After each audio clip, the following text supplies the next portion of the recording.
Salom do'stlar, bugun biz Snapchat ochishni o'rganamiz. Snapchat ochishda kimda agar ruxsat beradi, ishlamay qolishdi, ko'rsatib beraman. Qanday Snapchat o'sha paytda ochishni ko'rsatib beraman sizlarga do'stlar. Xo'p, signalni bosamiz, kontaktni bosamiz. Xo'p, men bosyapman. Sizlarga ko'rmayotgan bo'lishi mumkin. Lekin men ruxsat berishni qancha bossam ham bermayapti. Rad etishni bosaman shunday. Rad etishni bosaman.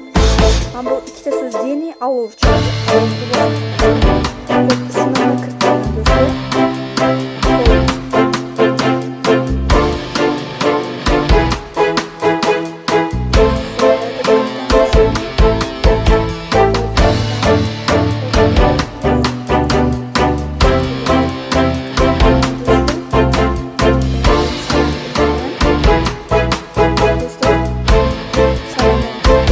Tepman.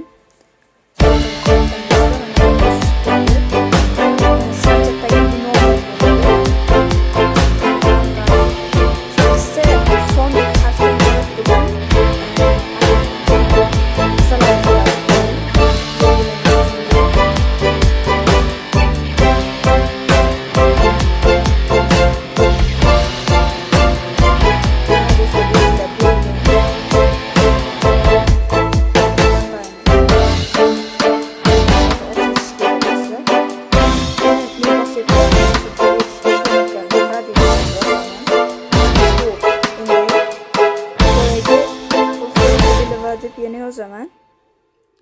Kimning nomi shuna bo'lsa, yana yozsin.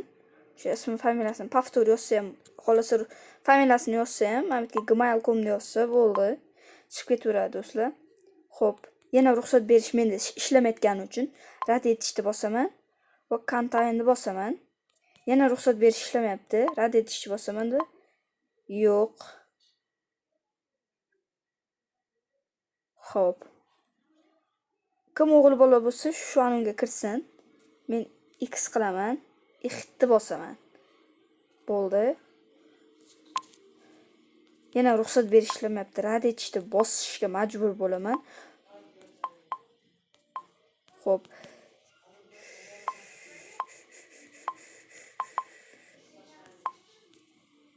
Xo'p.